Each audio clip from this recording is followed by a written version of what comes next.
on Twitter. Now, the demand for foreign aid has increased significantly over the past year due to a big rise in natural disasters and global political unrest. By 2015, Australia's foreign aid budget is expected to double to $8 billion.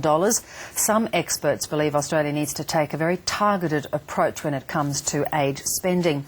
Dr. Andrew Leigh will be talking about this very topic a little later on today. He's the federal member for Fraser in the ACT, and he joins us now from Canberra. Many thanks for your time this morning. First of all, let's start with the size of the budget doubling by 2015. Do you think that is too much for a country like Australia?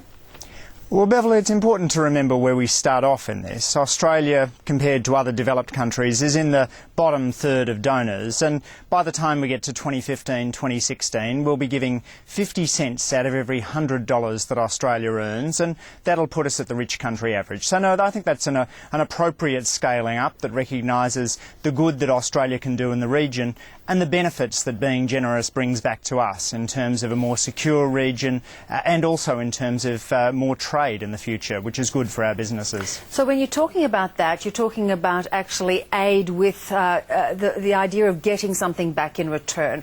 So if that is the approach, where critically do you think the aid should be targeted? Beverly, I'm giving a speech at the Leigh Institute today, and I'll be arguing that Australia's foreign aid has been extraordinarily effective, and that one of the things we should do in the future as we scale up is to think about what Australia's comparative advantage is, what we do better than other countries. And I'll be arguing that there's three of those areas where we should focus on. One is on natural resources. We're a developed country with a lot of natural resources, so that's a natural area to think about how we can help developing countries. The second is dry land farming, and the third is dealing with fragile states. We've had a bit of experience with East Timor and with the Solomon Islands and dealing with fragile states, so I think that's something Australia does pretty well as well. Let me take up that last point first, though. We saw Kevin Rudd just last week, the Foreign Minister, in fact, cutting back funding programs to some parts of the Pacific because even though you may argue that they are fragile states, there is often abuse of the aid. Look, we've got to absolutely make sure that our aid dollars are always being well spent. Fraud in the AusAid program is extraordinarily low, a small fraction of 1%, and so I don't think we need to be concerned that Australian aid dollars are be misspent, but we should always be vigilant about it. But in general, we've had some pretty good successes there. Our East Timor intervention and the Solomon Islands stabilisation mission haven't produced perfect states, but we've done a lot of good in that area, and that's a real challenge, particularly in Africa now. If you look at places like Sudan and Congo, the world really needs expertise on how to stabilise countries. It's that social policy being delivered with a rifle in one hand, which requires a mix of military, policing and aid assistance. And we're doing some of that work in Uruzgan province in Afghanistan, and the more of it we do, the better we get at that balancing act of maintaining security while also providing basic services to the local population. Andrew Leigh, in terms of some of the other points that you make, in terms of the expertise that we have, are you thinking more of actual expertise and funding people to go over and assist, for example, in countries that are developing resources, or in terms of, as you're talking about, that dry farming? Are you looking more at expertise being funded by Australia so that we can keep track of that money, or just simply providing the funds for them then to do it themselves? That's a good question, Beverly, and it's always a real balancing act in foreign aid, the extent to which you want to send your experts over or the extent to which you want to train people in developing countries.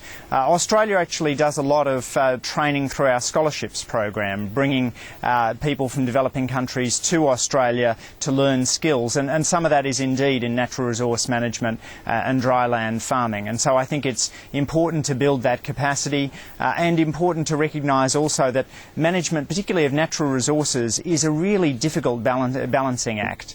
Turns out there's this thing called the resource curse in developing countries. It actually hurts a country. A country is more likely to experience slow growth and violence if it finds natural resources. We need to turn that around, turn a resource curse into a resource blessing, because the developing world has huge amounts of natural assets. There's $3.5 trillion of subsoil assets in Africa, most likely. And so we need to encourage developing countries countries to make the most of their natural resources, as Australia has done. How open, though, are these other countries to the idea of us coming in as sort of the big brother to show the way? I think there's a lot of openness to thinking about how to work effectively with natural resources. One of the things that I think is increasingly being discussed is how best to sell off the mining licences. It's really important to sell off the mining licences in a transparent way, and so taxpayers can follow the funds that flow from mining companies through to governments. It's also important to sell them through auctions to make sure that taxpayers get the best deal out of their mining leases.